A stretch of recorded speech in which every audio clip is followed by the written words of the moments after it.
એક આજ છે ને ગોળવાળો શીરો બનાવ્યો છે.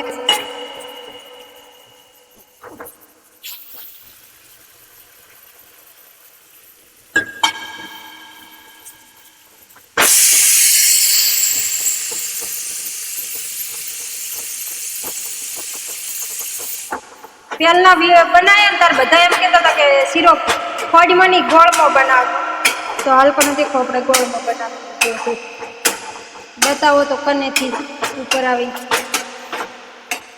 કોકડો શીરો આવો બન્યો છે. ઉપર આપણે હલાવો એટલે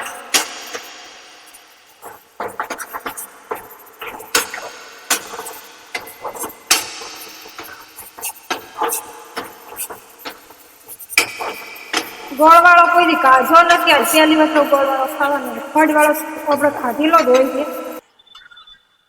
મસ્ત મજા આવે.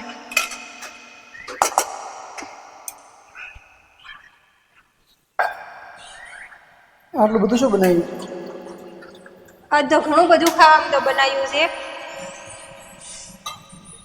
આરવા ઈડલીનું બનાવ્યું તો પણ કેવી કે ઈડલી નહીં ખાવી, ઢોસા ખાવાની. તો બેટર થોડુંક કડક કાઠવું હતું ને તો ઢીલું થોડુંક કરી નાખો એટલે ઢોસા સારા બને.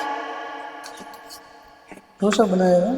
હા, બની હતી ઈડલી, પણ હવે ટીવી કે મારે ઢોસા ખાવા છે તો ઢોસા બનાવું છું.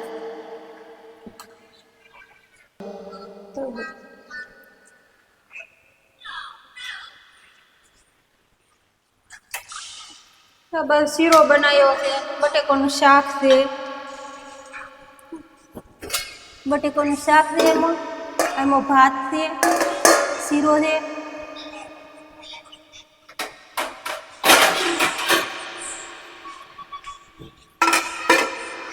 ઢોસા ને દાળ બાકી રહી છે અને રોટલી 3 વસ્તુ બાકી રાખ્યા છે.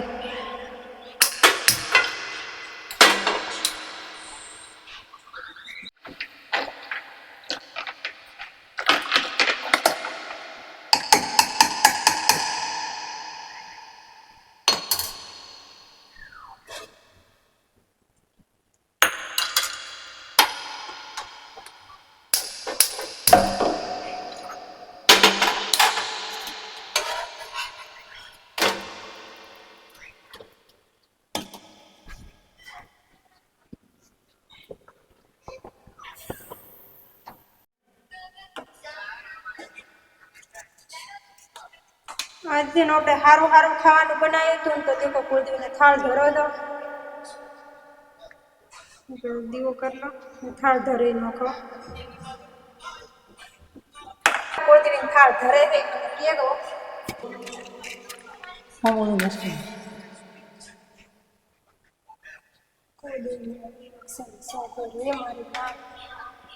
ખૂબ ખૂબ રક્ષા કરી દે, અમારો થાળ અર્પણ કરી દે માતા. ભૂલ ભૂખ માફ કરી દે.